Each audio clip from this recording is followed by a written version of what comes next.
নমস্কার, নিউজ 18 বাংলার ডিজিটাল পেজে আপনাদেরকে স্বাগত। আপনাদের সঙ্গে রয়েছি আমি আবির।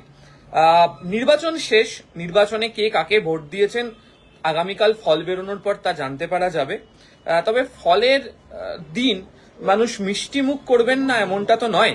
আর যে রাজনৈতিক দলগুলি গত কয়েক মাস ধরে নিজেদের মধ্যে এতটাই লড়াই চালালেন, তারাও অন্তত ফলের বেরোনোর দিন অপেক্ষা করে থাকেন মিষ্টির স্বাদ গ্রহণ করার জন্য।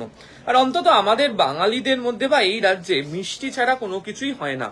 তবে নির্বাচনের সঙ্গেও যেভাবে মিষ্টি ক্রমাগত জড়িয়ে পড়তে শুরু করেছে, তবে ভোট কতটা মিষ্টত্ব নিয়ে কাটলো সেটা অবশ্য দেখার। তবে এই বক্তব্য তো অবশ্যই থাকবে, তবে তার আগে যে কারণে আপনাদের সঙ্গে লাইভে আসা সেটা দেখিয়ে রাখি। সেটা হচ্ছে যে বলছিলাম যে ভোটের মিষ্টি, এই হচ্ছে ভোটের মিষ্টির চেহারা। দেখতে পাচ্ছেন যে বিভিন্ন রকমের সন্দেশ, চকলেট ফ্লেভারের সন্দেশ, সাদা সন্দেশ তা রয়েছে, এবং তাতে যুযুদান সব রাজনৈতিক দলেরা যারা গত কয়েকদিন ধরে নিজেদের মধ্যে রাজনৈতিকভাবে লড়াই করেছিল, তাদেরকে অবশ্য এক প্লেটে বসাতে পারা গেছে। তৃণমূল, বিজেপি, কংগ্রেস, অন্যদিকে হচ্ছে বামেরা, তারাও এখানে রয়ে গিয়েছে। এবং এই মিষ্টি পাওয়া যাচ্ছে হচ্ছে দক্ষিণ কলকাতাতে। দক্ষিণ কলকাতার একটি দোকান নলিন চন্দ্র দাস অ্যান্ড সন্স, সেখানে আসলেই মিষ্টি পাওয়া যাবে। এই মিষ্টিগুলির পার পিস দাম পড়বে হচ্ছে 90 টাকা করে। দাদা, সকাল থেকে মানে এই মিষ্টির চাহিদা কেমন? চাহিদা আছে দু রকমের, একটা আছে তৃণমূল কংগ্রেস আর একটা হচ্ছে বিজেপি। কোনটা চাহিদা সব থেকে বেশি? মানে এই সন্দেশ তৈরি করতে কতটা সময় লাগছে? সন্দেশ তৈরি করতে তৃণমূলটা লাগছে 7 থেকে 8 মিনিট, আর বিজেপিটা লাগছে 5 থেকে 4 মিনিট। আচ্ছা, আর সিপিএম বা কংগ্রেসের? সিপিএম আর কংগ্রেসের ওরকমই লাগছে কেন? একই লাইন লাগছে। এটা কি ছাঁচ আলাদা করে রাখা রয়েছে, একবারে বসিয়ে দিচ্ছেন, নাকি আলাদা আলাদা করে তৈরি করতে হচ্ছে? না, এই উপরের পজিশনটা আলাদা বসাতে হচ্ছে, নিচের পজিশনটা আলাদা করে করতে হচ্ছে। অনেকে জিজ্ঞেস করছে যে আইএসএফ কোথায়? আইএসএফ এর কোনো সিম্বলের মিষ্টি নেই? এই 4 রকমই আছে। আচ্ছা, তো কোনটার চাহিদা সব থেকে বেশি এর মধ্যে? ওদের চাহিদা বেশি আমরা এই দুটোই, বিজেপি আর তৃণমূল। বিজেপি আর তৃণমূল, এদের দুজনের চাহিদা সব থেকে বেশি। তো সকাল থেকে কিরকম বিক্রি কেমন হলো? 100 টাকার উপর সেল হয়ে গেছে। 100টার প্রতি সেল হয়ে গেছে।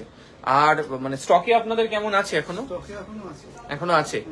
আর যারা অর্ডার দিচ্ছে তারা বলছে যে আগামীকালও এসে নিয়ে। আগামীকালের জন্য স্টক রাখতে বলেছি বেশি। কত রেখেছেন? কালকে বানানো হবে ওগুলো রাত্রিরে, তারপর আজকে সকালে। মানে আজকে সকাল থেকে যা দেখলেন তাতে তৃণমূল, বিজেপির এগুলো সব থেকে বেশি করে যাচ্ছে, তাই তো? হ্যাঁ, বেশি করে যাচ্ছে। আচ্ছা, উনি এমনটা বলছিলেন যে এই যে মিষ্টির চাহিদার মধ্যে সব থেকে বেশি করে তৃণমূল এবং বিজেপির প্রতীক দেওয়া বা সিম্বল দেওয়া যে সমস্তগুলো রয়েছে, যে সন্দেশগুলো রয়েছে, সেগুলোই সব থেকে বেশি বিক্রি হচ্ছে। এবং অনেকেই সকাল থেকে খোঁজ নিয়ে গেছেন, আগামীকাল বলছেন যে অনেকে নিয়েও যাবেন। এবং যে জায়গাতে দোকানটি, সেটি দক্ষিণ কলকাতা, এবং দক্ষিণ কলকাতার তৃণমূল কংগ্রেস প্রার্থী যিনি, তার বাড়ি থেকেও কার্যত ঢিলছোড়া দূরত্বে এটি। এবং বরাবর বলা হয় দক্ষিণ কলকাতা হচ্ছে একেবারে তৃণমূল কংগ্রেসের শক্ত ঘাঁটি। তবে এবারে নির্বাচনী লড়াইয়ের ক্ষেত্রে এক্সিট পোল যা বলছে, বা বিভিন্ন সময় গত কয়েকদিন ধরে ফল নিয়ে যেভাবে চর্চা হয়েছে, তাতে বিভিন্ন রাজনৈতিক দলই বিভিন্ন রকমের বক্তব্য রাখছে, এবং প্রত্যেকেই প্রত্যেকের সমর্থনে বারবার ধরে নিজেদের পক্ষকে এগিয়ে রাখার চেষ্টা করছেন। তবে যে মানুষ কাকে ভোট দিয়েছেন তার উপরই নির্ভর করে থাকবে তো অনেক কিছুই। সেটা অবশ্য কালকে ইভিএম যখন গণনা হবে তখনই বুঝতে পারা যাবে। তবে ভোটের লড়াই, রাজনৈতিক লড়াই, হানাহানির ঘটনা, কিছুক্ষণ আগে ইলেকশন কমিশন জানাচ্ছিল যে ওয়েস্ট বেঙ্গলে সেই সংখ্যা অত্যন্ত কম, নেই বললেই চলে, এবং শান্তিপূর্ণভাবে এখানে নির্বাচন হয়েছে। তো বাংলায় শান্তিপূর্ণ নির্বাচনে কি করে আর বাদ দিতে পারা যায় বলুন মিষ্টিকে? ফলে আরো একবার মিষ্টির স্বাদ আপনারা যারা দেখছেন তারা এখান থেকে বসেই নিতে থাকুন। আর যদি কেউ মনে করেন যে এই মিষ্টি সংগ্রহ করবেন, তারা অন্তত দক্ষিণ কলকাতার এই দোকানে চলেও আসতে পারেন।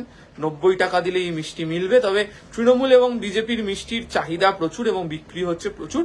তবে যারা মিষ্টি ভালোবাসেন তাদের জন্য বলি, শুধুমাত্র রাজনৈতিক দলগুলো সিম্বল দেওয়া মিষ্টি নয়, বাকি প্রচুর মিষ্টিও এই মুহূর্তে এখানে রয়েছে। ফলে ভোটের ফল প্রকাশের সাথে সাথে এই মিষ্টির লড়াইও আগামীকাল থাকবে, এবং সেই লড়াইয়ে বুঝতে পারা যাবে কে কতটা এগিয়ে গেল। যে এগোচ্ছে সে কি আদেও রাজনৈতিক